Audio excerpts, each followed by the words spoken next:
Hello everyone, welcome to my presentation of my professional portfolio. Obviously my name is Caitlin Getty and I chose to use Wix to design my portfolio website. I found Wix really easy to use, really straightforward, but also it allows you to get really in-depth with design, and that's something that I really wanted to try out. I've always been fairly passionate about design, and so I really wanted to showcase that with my portfolio itself. I also found that a lot of different websites wanted to hide certain things behind a paywall or even require you to subscribe and pay to keep your website active, and Wix will allow you to have your website open for free. So I chose not to have an About Me page separately. Instead, I included it on my main page of my website. It's very brief. It briefly talks about my degree, which I'm pursuing a Bachelor of Arts in Broadcasting and Professional Communications with a focus in journalism. I have 4 different concentrations. I have computer science, music, linguistics, and media services. I started at MSU in 2012, and it's been quite a long time. I actually started as a double major. I was a vocal performance music major, and I was a theater major.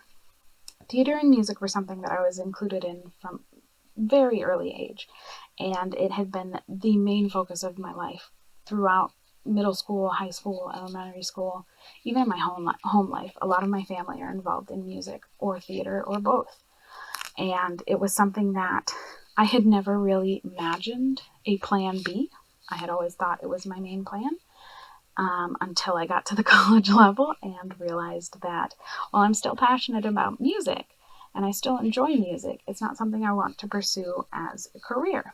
So at that point, I was at a state where I had no other plan, and I ended up hopping from major to major for a while. I also took some time off in between those, which is one thing that dragged out my degree quite so long, but they did help add on these concentrations. Computer science was the first one that I tried, and I did find that I really enjoyed the programming side of things, but it wasn't, again, something that I wanted to pursue. So I added on another concentration, and I tried out the English side of things, the language side of things, and I do enjoy English and language and linguistics. As a avid reader from an early age, but again, it's not something I wanted to pursue as a career, so I added on a linguistics concentration. I do have a background in writing, digital photography, video and audio production, and visual design. Writing, I've been reading from a very early age and toying around with writing for almost as long. Mainly from a creative aspect, not so much from a practical aspect.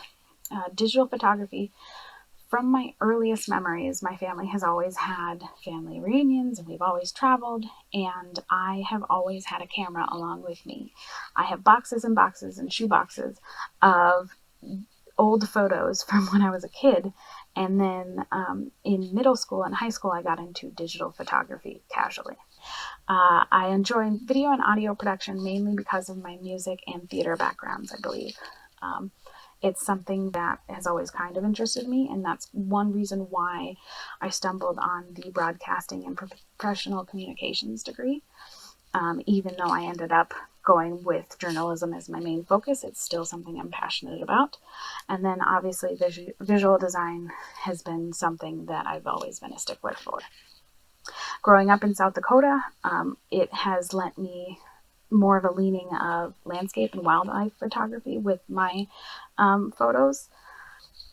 I've always seen myself as a storyteller, and no matter what the focus is, whether it's photography, music, audio, video, even design, or even writing, all of those are ways to bring about storytelling or to showcase your storytelling, and I have always prided myself on encouraging a well-rounded skill set, and I think I definitely did that in my degree here at Minot State. I did talk briefly about my related experiences, mainly with MSU Inside Out and the various positions that I've had here with Inside Out. It's only been briefly, it's been last semester and then this semester, but I like to think that I've gotten quite a bit of experience in that short of time. And then I did speak briefly here about my education, about my degree, and what I'm pursuing and when I'm expecting to graduate. I have a link here to my articles. Even though there is very few of them, I will take you to that site later on in the presentation.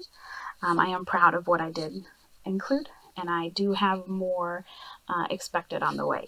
And then I did have a brief contact me section at the bottom of my main page, just in case they don't want to click anywhere else on the website. So if we go back to the top, I'm going to skip over my works for now, and I'm going to go straight to my resume.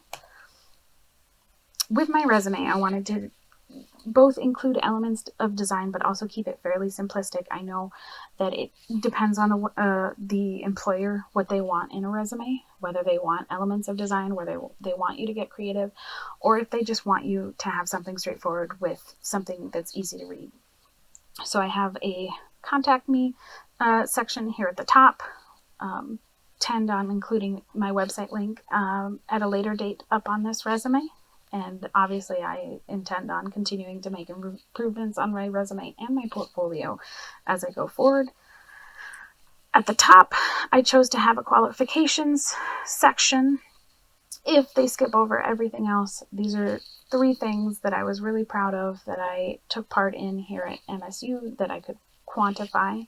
I took part in the KMSU auction, which here I helped organize and produce a live auction that broadcast to 20,000 homes and raised over $8,000 for two years in a row.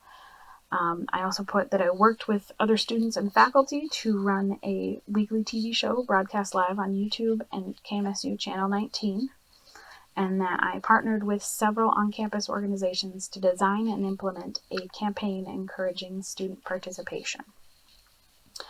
I also included a brief section that had core skills and then also some technical proficiencies. The next section that I included was the education section. I spoke briefly about the degree that I'm pursuing, any honors and awards that I have gratefully received while I've been here. I've had the awesome opportunity to receive quite a few scholarships, and I've been on the President's or Dean's Honor Roll for the majority of my time at MSU. And then I also included some of the coursework that I think is relevant to the jobs that I am applying for, since there's not one specific field that I am applying in. I think all of these kind of showcase my skill sets quite well. And then I also briefly mentioned the positions that I had at MSU Inside Out on the TV show, and also the positions that I had as part of the KMSU auction for 2 years. Again, I just wanted to keep the design really simplistic while still kind of incorporating elements from my website. I think going forward, I would like to incorporate at least a little bit of color into my resume and fine-tune this a little bit more so it looks a little bit more simplified and it's not quite so blocky. So then we go on to my works page.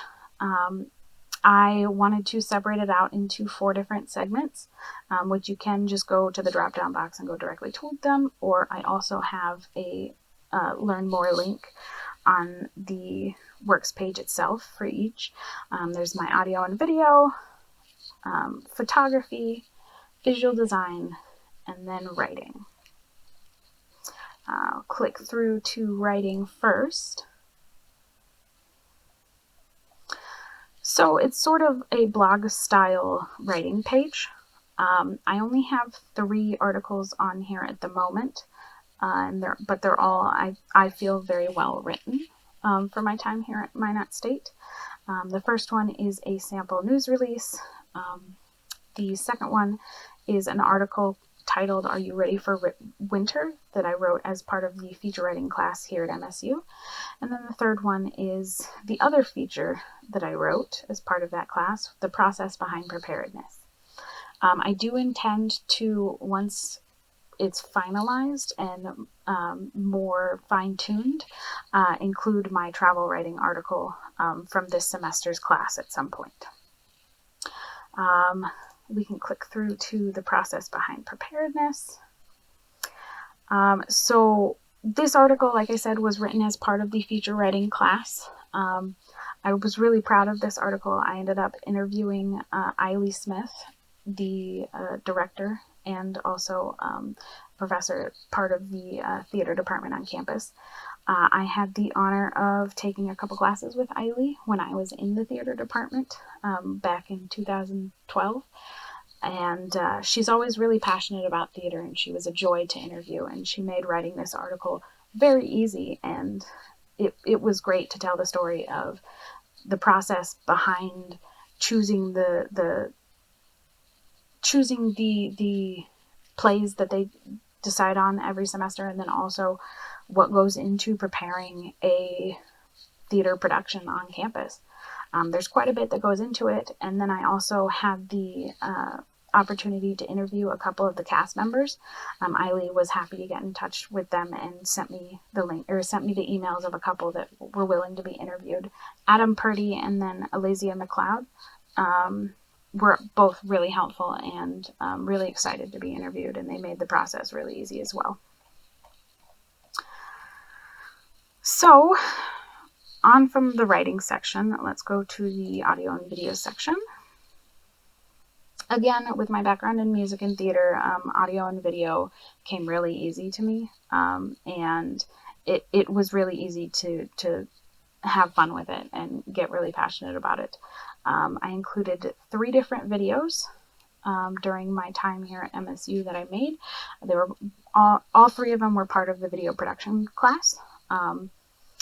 The first is a video that I created along with another student in the video production class. The second is a news package sample. The third is a 5-minute YouTube video that was part of the video production class still, and I really had fun with it. I enjoy painting in my spare time, and it was really fun to put together a tutorial on how to make a great beginner painting like this. I'll just play a brief section of it since this is a 5-minute video. Hey guys, this is a video on how to paint a sunset like this for beginners. So the first thing you're going to need is a glass of water to clean your paintbrushes with. I use water-soluble paints. If you're using oils, you're going to need a different method to clean them. So I planned on painting all in one session, so I brought a drink out, as you can see. I keep all of my paints centrally located in a tote and all of my supplies, and here I am getting out just what I need for this project. I find it easiest to just use cheap craft paintbrushes that you can get at any craft store. I do use artist quality acrylic paints. These can be hard to work with, however. I just tear a sheet from a... So as you can see, I had a lot of fun with it. I did a couple different methods with it. I actually shot in slow motion with my cell phone, but the majority of video was actually taken with my DSLR camera. And I tried to get as much natural sound as possible to keep things together. With some of the slow-mo video, like the water filling the cup, I did have to record sound separately because it got a little funky with the slow-mo aspect added. And then if you scroll on down from there is my audio projects, and I do have a separate link for that if people want to skip straight to it. I included a number of different audio recordings that I made as part of the audio production class here at MSU. I think one of the ones that I'm most proud of was actually made as part of the event planning class for the 2020 KMSU auction. It was a PSA that was written by another student, but I recorded and edited it, and it actually ended up getting played on the radio for the auction. It's time for the 22nd annual KMSU auction. Live November 19th at 6:30 p.m. See it all on KMSU TV, your Midco local access channel 19, or join us on YouTube Live. Tune in and bid on different packages with items from businesses around the Minot community. This year, a percentage of the auction will go to frontline healthcare workers. Again, that's the KMSU auction, live on Channel 19 and YouTube Live. I think I'm so proud of that piece, mainly because it was something that was just kind of on the fly. It was just kind of mentioned spur of the moment, and it was very fast paced, so I couldn't second guess myself about it the way that I do with a lot of other projects, and I was really pleased with how it ended up turning out. I also included a number of other pieces that I made as part of that class. There's a couple different underwriter spots, an ad for an event, a PSA that I wrote, and a news story sample for radio. And then also there's an 8-minute podcast episode. That one I was really excited about.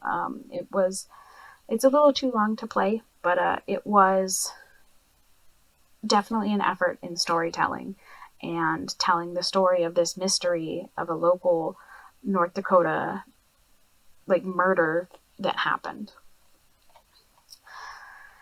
So one of my final sections is my photography section.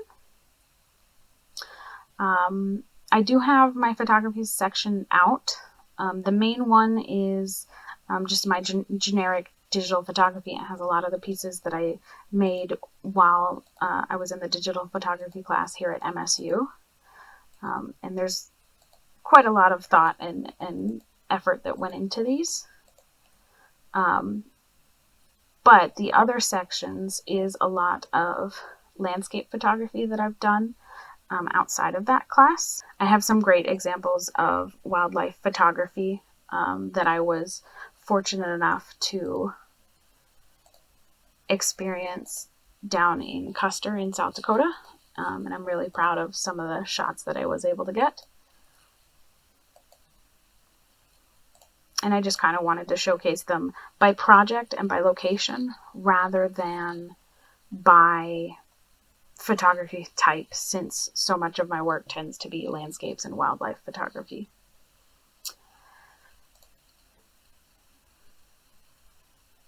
And then my final section is my graphic design section. It has a couple generic pieces that I did as part of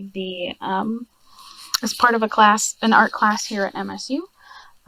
These are 3 different posters that I designed, and then it goes into different types of graphic design from there. I have a section for the full page graphics that I have done as part of MSU Inside Out this semester.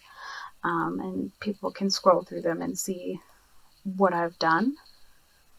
I also have a section on the MSU COVID testing promotional campaign that I and a couple other students did as part of a class here at MSU. We designed a full-on campaign to encourage students to go get tested, and then also to share that they got tested to try and encourage others. I designed the poster and the sticker on the left here, and then we hung them in pretty much every building on campus in various areas for students to see. I also included a publication mock-up that we did as part of another art class on campus. We, as a group, designed a publication.